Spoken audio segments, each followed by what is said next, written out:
Hello guys, welcome back to my channel TechR, and in this video I am going to solve the problem of the day on Geeks for Geeks. Okay, so today's problem is decimal equivalent of binary linked list. Okay, so इस problem में क्या है, given a singly link list of length n, हमको एक singly link list दी है जिसकी लेंथ n है. Link list represents a binary number that is it contains only zeros and ones. Find its decimal equivalent.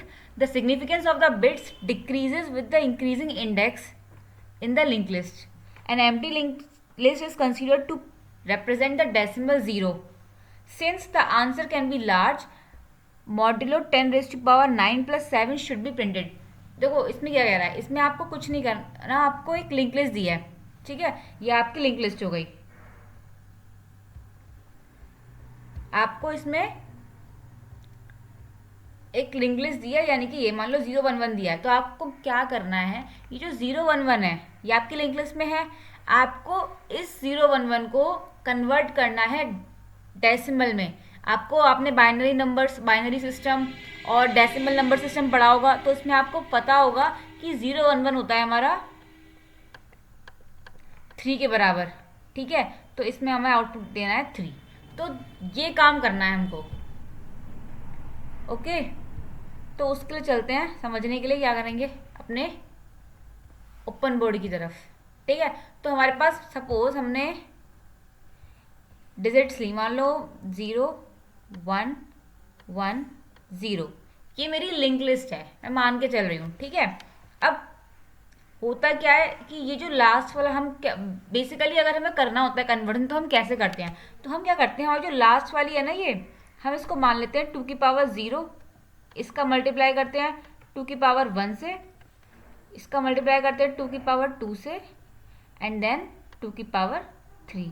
मतलब इंक्रीजिंग ऑर्डर ऑफ 2 होता है हमारा 2 की पावर में.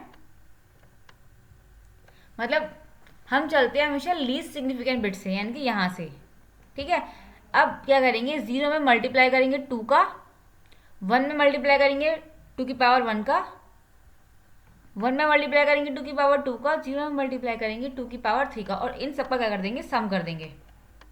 दैट मीन्स यहाँ पे क्या हो जाएगा, 0 मल्टीप्लाई 2 की पावर 0, 0 हो गया आपका, प्लस 2 की पावर 1 यानी कि 2 मल्टीप्लाई 1, ये हो गया आपका 2, प्लस 2 की पावर 2 हो गया आपका 4 मल्टीप्लाई 1, ये क्या हो गया आपका 4, प्लस 2 की पावर 3 यानी कि 8 मल्टीप्लाई करोगे 0 से, तो ये 0 आएगा.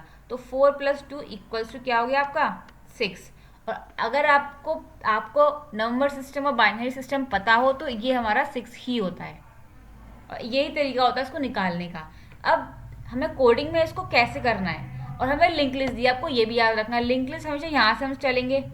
अगर हम ये वाली अप्रोच लगाते हैं तो हमें लिंक लिस्ट को पीछे से चलना पड़ेगा, लास्ट से हमको अपनी लिंक लिस्ट कवर करनी है, ट्रैवर्स करनी है, तो ये थोड़ा कॉम्प्लेक्स हो जाएगा. ये करने की एक सिंपल सा लॉजिक है जो हम इस क्वेश्चन में फॉलो करेंगे. वो ये है कि हमारी जो लिंक लिस्ट दी है ना, हम एक सिंपल वैल्यू लेंगे, वेरिएबल लेंगे डेसिमल, जिसके अंदर हम क्या करेंगे, इनिशियली तो हम उसको 0 रखेंगे, लेकिन हम एक लूप चलाएंगे अपनी लिंक लिस्ट पे, उसको ट्रैवर्स करते हुए आएंगे, और क्या करेंगे, डेसिमल की जो वैल्यू है उसको हर बार मल्टीप्लाई करेंगे 2 से, प्लस जो हमारा डेटा होगा, जो हमारी अभी करंट नोड है ना, जिस लिंक लिस्ट की करंट नोड पे हमारा डेटा रखा हुआ है, यानी कि जो हमारी करंट का डेटा है, करंट नोड का डेटा है, ये सी है मेरा, तो समझ लेना आप. 2 डेसिमल मतलब जो हमें चाहिए आउटपुट, वो हम उसमें ये वाला लॉजिक लगाएंगे, ये 2 लाइन वाला लॉजिक. बस आपका इन्हीं 2 लाइन से आपका पूरा का पूरा कोड सॉल्व हो जाएगा, या आपको जो क्वेश्चन करना है वो सॉल्व हो जाएगा. इसे सॉल्व करने के लिए चलते हैं अपने डेस्कटॉप की तरफ, अपना प्रोग्राम लिखते हैं. सबसे पहले इसमें क्या चाहिएगा, इसमें चाहिए कि हमको करंट नोड, तो node current equals to head. Okay, उसके बाद हमें एक चाहिएगा लॉन्ग टाइप का, क्या, डेसिमल, जो कि इनिशियली 0 होगा, जो मैंने आपको बताया था. फिर हमें क्या करना है, हमें अपना लूप चलाना है, वाइल, और कब तक चलाएंगे, जब तक कि हमारी जो करंट है वो नल नहीं हो जाती. ठीक है, और उसके बाद हम क्या करेंगे कि जो हमारा डेसिमल था उसमें रख देंगे डेसिमल मल्टीप्लाइड 2 प्लस अपनी करंट का डेटा, जो हमारी करंट नोड है उसका डेटा। ठीक है, और हर बार हमने करंट को आगे बढ़ाते जाएंगे, current equals to current dot next, और एंड में हमें क्या करना है, रिटर्न करनी है अपनी डेसिमल वैल्यू जो हमने निकाली है। ठीक है, अगर मैं इस कोड को चलाती हूँ तो आपको एक चीज़ और माइंड में रखनी है कि अगर आप ऐसे मल्टीप्लाई करोगे decimal multiply by 2 decimal multiply by 2, तो आपको एक चीज़ और सोचो कि ये लॉन्ग टाइप की है, जो आपकी डेसिमल या आपकी डीईसी जो वेरिएबल है आपका, वो आपका लॉन्ग टाइप का है। अगर आप मल्टीप्लाई 2 करते जाओगे तो एक पॉइंट ऐसा भी आ सकता है कि आपका इंटीजर ओवरफ्लो हो जाए, आपका जो वैल्यू है वो ओवरफ्लो होने लग जाए। ठीक है, तो उस ओवरफ्लो से बचने के लिए आपको क्या करना है, हर बार इसको ये करना है, आपने लिखा है ना, since the answer can be very large, answer modulo 10⁻9 + 7 should be printed, आपको ये प्रिंट करना है। ठीक है, तो एंड में जो आप निकाल रहे हो या तो आप यहाँ पे आप कर दो इसका, यहाँ पे नहीं, आपको यहीं पे करना पड़ेगा। आप यहाँ पे क्या करोगे, जब भी आप इस वैल्यू को लोगे तो यहाँ पे मॉड्यूलो MOD, और वो MOD की वैल्यू मैं ऊपर डिफाइन कर देती हूँ।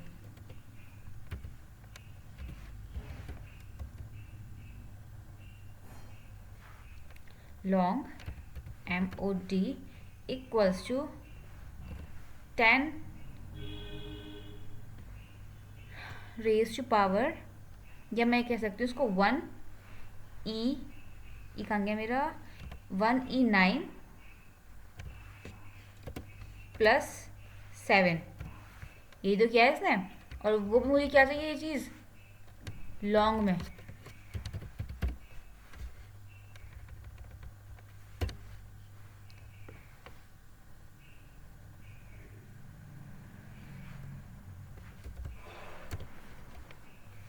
ओके गाइस, तो उसको करते हैं कंपाइल एंड रन।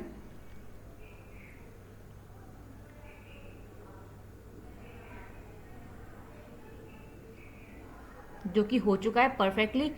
अब इसको, बट एक चीज़ और, आपको क्वेश्चन में जो दी हुई थी वो ये दी हुई थी कि अगर हमारी लिंक लिस्ट खाली है तो हमें डेसिमल वैल्यू 0 रिटर्न करवानी है।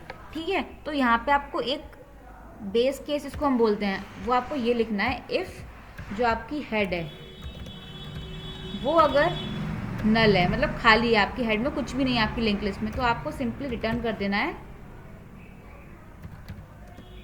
0, क्योंकि हमें क्वेश्चन में ये चीज़ बोली गई है। अब इसको रन करते हैं, नाउ सबमिट करते हैं इसको।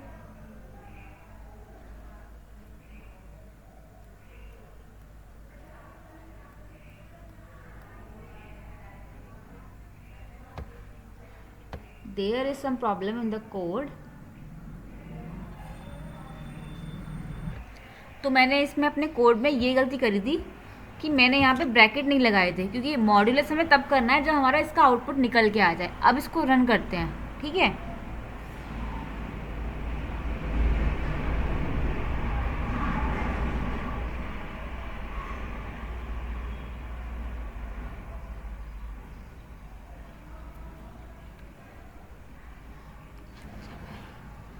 तो ये रन हो चुका है। अब इसे सबमिट करके देखते हैं।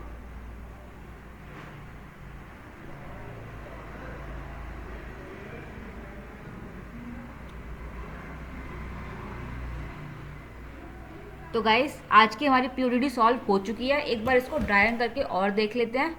उसके लिए चलते हैं अपने ओपन बोर्ड की तरफ। ये तो मेरा लॉजिक था, ये मैंने पहले से इसको सॉल्व किया और बस आपको समझाना है मुझे। तो मेरे कोड में क्या था, पहले सपोज मेरी ये लिंक लिस्ट है 0 0 1 1 एंड 0, ये मेरी लिंक लिस्ट है। इसमें मेरा ये हेड ये है 0 पे। ठीक है, अब मैंने इनिशियली क्या किया, अपने डेसिमल को 0 किया, अपनी करंट वैल्यू को हेड के बराबर किया। ठीक है, अब मैं चेक कर रही हूँ कि क्या मेरा करंट नल तो नहीं है, मतलब जो मेरी करंट वैल्यू है वो मेरी यहाँ पे आ गई है। ये दोनों करंट और हेड बराबर हैं अभी। तो अब मैंने चेक किया लूप चलाते हुए, क्या कि मेरी करंट नल तो नहीं है, तो ये बार कंडीशन ट्रू हो गई। अब हम अंदर आए, अंदर आके मैंने क्या किया, डेसिमल, आपको वो लॉजिक याद होगा जो मैंने ऊपर लिखा हुआ था, decimal multiply by 2 plus current का डेटा। तो देखो यही चीज़ मैंने यहाँ पे करी है, डेसिमल थी मेरी 2 मल्टीप्लाई बाय 2 प्लस डेसिमल मेरी 0 थी मल्टीप्लाई बाय 2 प्लस करंट का डेटा। करंट का डेटा क्या है, 0 है, तो यहाँ पे इसका आउटपुट क्या आया, 0। अब हमने करंट को आगे बढ़ाया अपने कोड के अकॉर्डिंग, तो करंट मेरा आ गया यहाँ पे। अब मैं जो मेरा करंट है वो यहाँ पहुँच चुका है 1 के पास, ठीक है। अब फिर से वही लॉजिक लगाएंगे कि पहले चेक किया क्या करंट नल तो नहीं है, नहीं है। फिर हम चेक करेंगे क्या, फिर हम लिखेंगे decimal equals to decimal multiply by 2 plus current value. Current की वैल्यू क्या है, 1, तो यहाँ से मेरा आउटपुट आ रहा है 1, ठीक है। अब हम यहाँ पे मैंने फिर से करंट को आगे बढ़ा दिया, यहाँ पहुँच गए अब मुझे फिर से चेक करना है कि ये नल तो नहीं है, नहीं है, कंडीशन ट्रू है। अब हम डेसिमल की वैल्यू हमने फिर से निकाली मल्टीप्लाई बाय 2 करके प्लस अपने करंट का डेटा, तो ये हमारे 3 आ गया, ठीक है। अब हम फिर से हमने करंट को आगे बढ़ाया, तो करंट मेरा यहाँ पहुँच चुका है। अब मैंने चेक किया क्या मेरा करंट नल तो नहीं है, नहीं है। अब मैं क्या करूँगी, डेसिमल में आ जाएगा 3 मल्टीप्लाई बाय 2 प्लस 0, तो ये मेरा 6 आ गया। फिर मैंने अपनी करंट को आगे बढ़ाया, तो करंट मेरी पहुंच जाएगी यहाँ पे, यानी कि नल के पास। अब क्या मैंने चेक किया क्या मेरे नल तो नहीं है करंट, और ये हमारी कंडीशन फॉल्स होती है, और हम आएंगे लूप से बाहर और अपनी डेसिमल की वैल्यू को रिटर्न करवा देंगे। सो यही था हमारा पूरे के पूरे इस कोड में। That's all about today's POTD. Hope you like my video and don't forget to like, share and subscribe my videos. Thank you.